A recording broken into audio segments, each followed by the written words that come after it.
Greetings, YouTube. That's right. We have a dc07 here. You know, I wasn't going to make a video on this because there's so many of them out there, but saying there are a lot of these out there, and it's such a quirky machine, so I figured I'd talk about it and tell you my 2 cents on it.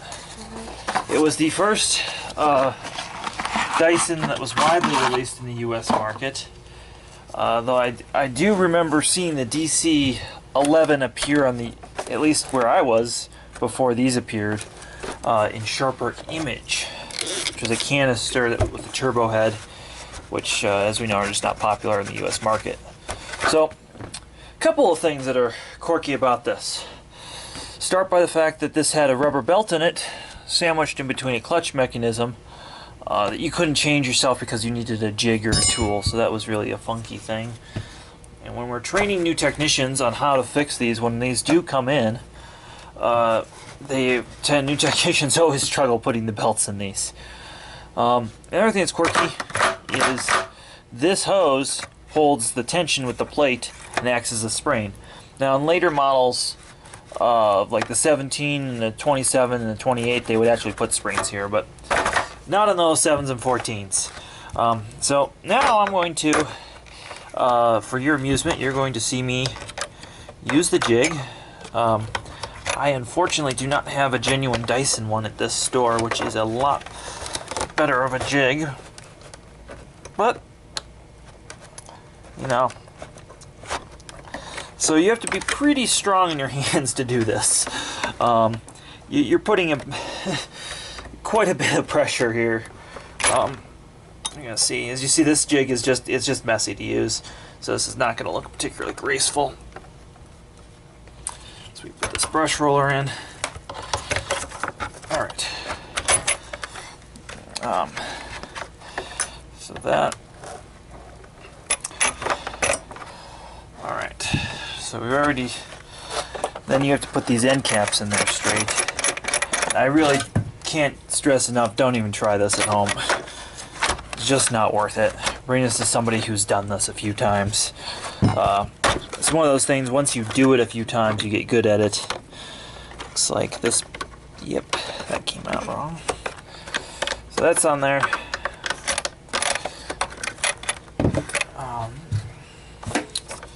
YouTube is clear.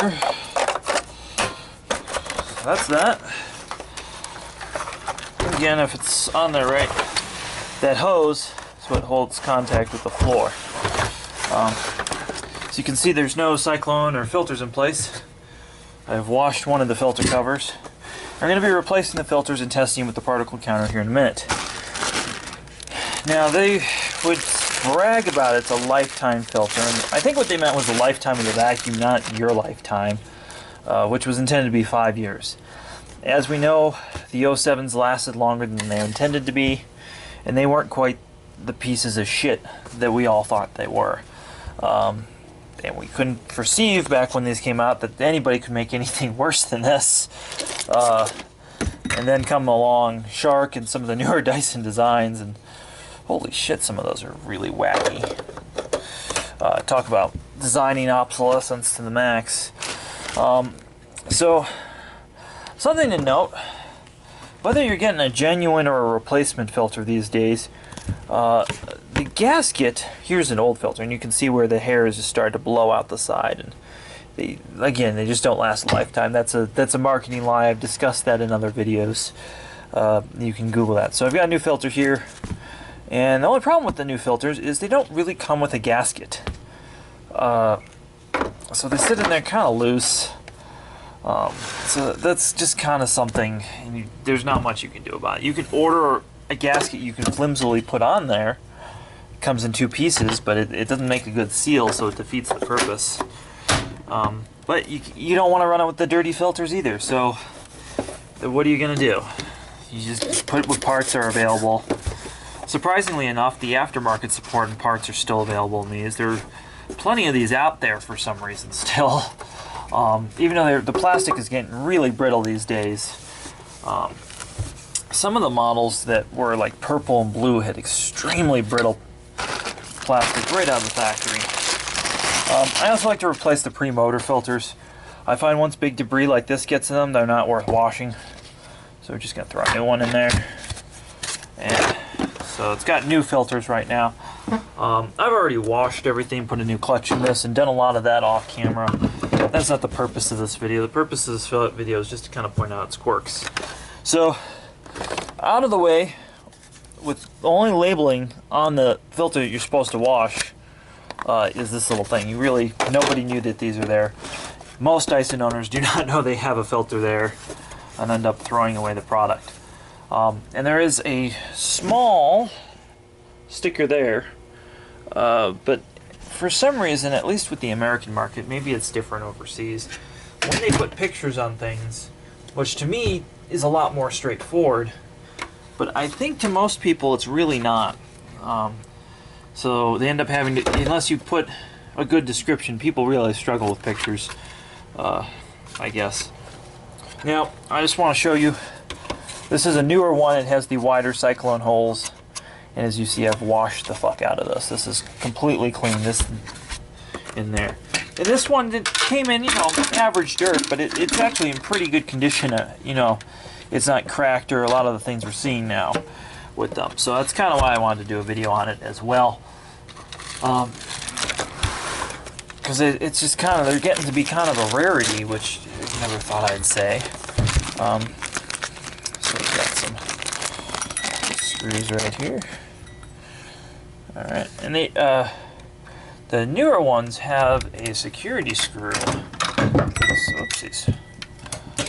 For the Cyclone. So again, they're really not meant to be user serviceable. And if you're not familiar with the security screw, you can see my bit has a small hole on it, and there's this little dimple inside there, and that's called a security Torx, and that's to keep customers out of their machine where they shouldn't go. Again, there's no reason for a customer to disassemble a Cyclone as far as Dyson's concerned, which is interesting because Hoover, TTI make several models of Cyclones so the customer can disassemble them themselves without tools, but not Dyson. So we are so clean. Everything is super clean on this machine. I really gave it the good once over.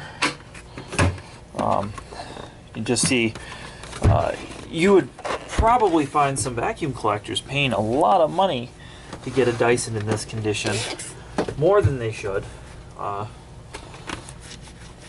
just because of how clean everything is and everything still works and all that stuff. So we got that all back together. So another couple things is the HEPA filter's hidden, and you need like a screwdriver for the right technique to get to it. The other couple quirks of the machine were the tool storage. They just kind of just sat there, out there. It was real weird, and then the crevice tool would sit on the back. Very bizarre. You were also supposed to, when it came down to use the tools, you weren't supposed to use it with it connected down here. You're supposed to flip the hose out and do this to use the tools. Again, very awkward, very strange. Nothing was like this on the market at the time. I think the only other vacuum I ever saw do that at the time was a Shark. Not a Shark, a Phantom. And Phantom and Dyson, as we know, are related. So, we're going to test on particle counter real quick here what this machine does, because I'm curious.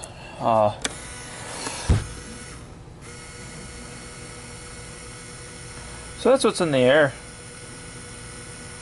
Wow, that's really clean. We don't usually see the air quality this good in our store. So let's put this to the exhaust, which is also right where you empty it, which is kind of weird.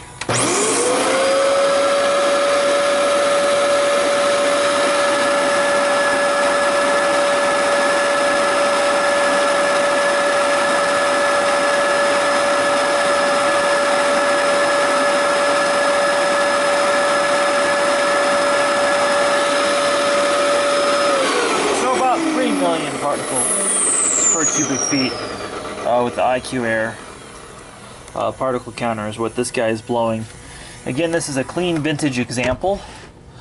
And as I was explaining, that gasket might make a difference.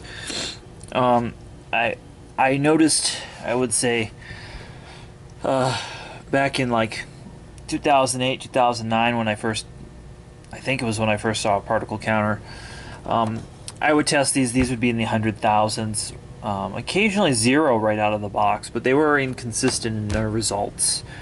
So that's just a little something. So that's a dc07 that's been fully refurbished, essentially, or serviced by me. That's kind of what we've done.